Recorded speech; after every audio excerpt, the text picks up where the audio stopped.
안녕하세요. 부자오빠입니다. 우리 구독자님께서 보통주와 우선주의 괴리에 관한 좋은 질문을 해주셨는데 아마 평소에도 궁금해 하셨던 분들이 많으실 겁니다. 일반적으로 보통주가 우선주에 비해서 약 10% 정도 이제 주가가 더 높게 형성이 되어 있는데 우선주가 보통주의 주가를 뛰어넘을 수 있을까요? 무슨 법칙이라도 있어서 우선주가 보통주의 주가를 항상 따라가야 되는 건지 아마 이게 궁금해서 질문을 해주신 것 같은데 일단 결론부터 말씀드리면 우선주의 주가가 보통주를 뛰어넘을 수도 있긴 하지만 그럴 가능성은 매우 낮고요. 만약에 역전 현상이 나타난다고 해도 빠른 시일 내에 다시 원래대로 돌아갈 가능성이 매우 높습니다. 자, 일단 오늘자로 삼성전자 보통주와 우선주의 주가를 보면 보통주가 76,100원, 우선주가 71,400원입니다. 차이가 10% 미만으로 많이 좁혀지긴 했지만 그래도 여전히 보통주가 우선주보다 주가가 높다는 것을 알 수 있습니다.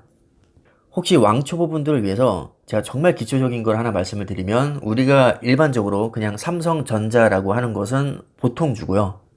삼성전자 우라고 하는 게 우선주입니다. 왜 보통주가 우선주보다 주가가 높은지를 이해하기 위해서는 먼저 의결권을 알 필요가 있는데 의결권이라는 것은 주식을 가지고 있는 우리 주주들이 주주총회에 참석해서 지분율만큼의 권리를 행사하는 것을 의미합니다. 실질적으로 경영에 참여할 수가 있는 거죠, 사실은. 여기서 보통주와 우선주의 결정적인 차이가 나오는데 보통주는 의결권이 있고 우선주는 의결권이 없습니다. 따라서 보통주는 주주로서 내가 가진 지분만큼의 권리를 행사할 수 있는데 시총 450조가 넘는 초거대 기업의 정책을 일개 개인이 좌지우지할 수 있을까요? 자, 예를 들어서 개인이 삼성전자 주식을 한 20억 원어치 들고 있습니다. 20억 정말 큰 돈이죠. 웬만한 일반인들은 평생을 모으기가 힘든 돈이 20억입니다. 자, 근데 시총 450조짜리 기업에 내가 20억 원 들고 있다고 해서 영향력을 행사할 수 있을까요? 사실상 불가능합니다. 제가 예전에도 이런 비유를 든 적이 있었는데, 예를 들어서 내가 한 10억을 들여서 카페를 창업을 했습니다. 근데 누가 저한테 10원을 보태줬어요. 10원. 엄밀히 말하면 10원도 기여도가 없는 것은 아니죠. 분명히 기여를 한 것이고 지분이 들어온 겁니다. 자, 근데 그 10원 보태줬다고 해서 막 어깨에 힘이 잔뜩 들어가가지고 나 아니었으면 이 카페 못 차렸으니까 나도 기여도가 많이 있지 하면서 막 레시피에도 관여하고 허구한 날 들락날락거리면서 막 경영에 깊숙이 관여한다면 이걸 납득할 사람이 있을까요? 10억 중에서 한 2억 정도 보태줬으면 얘기가 달라질 수 있습니다. 기여도가 크니까요.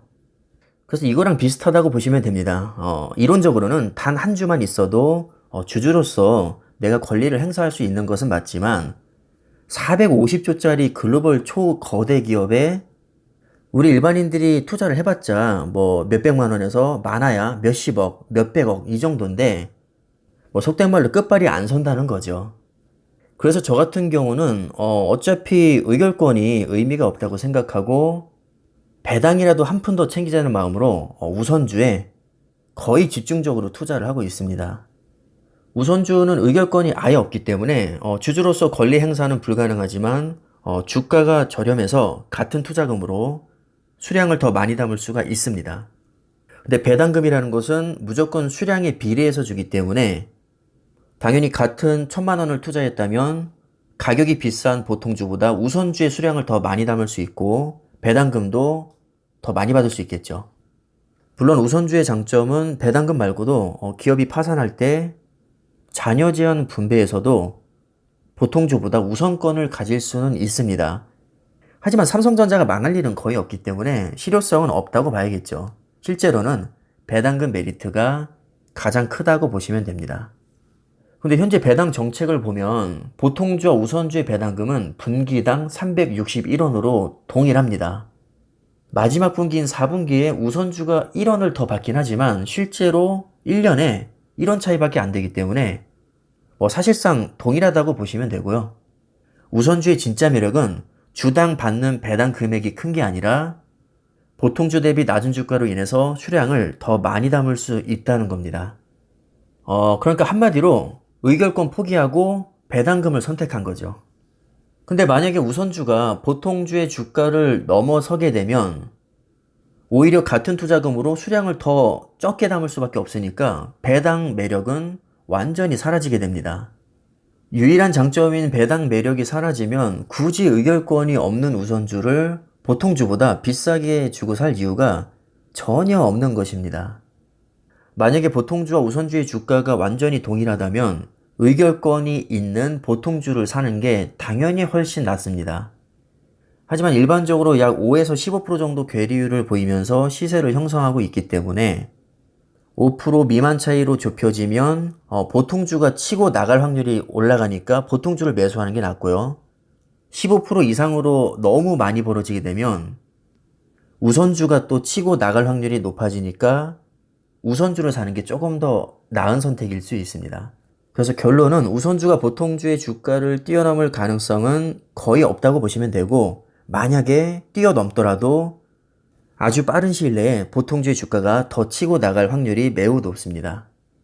그래서 보통주와 우선주의 주가 차이는 의결권과 배당금 이 두 개에 달려있다고 보시면 되고요. 의결권에 관심이 많으신 분들은 보통주를, 그리고 배당금에 관심이 많으신 분들은 우선주를 선택하시면 크게 무리는 없을 겁니다. 자, 이제 정리가 된 것 같으니까 영상은 이쯤에서 마무리를 하겠습니다. 감사합니다.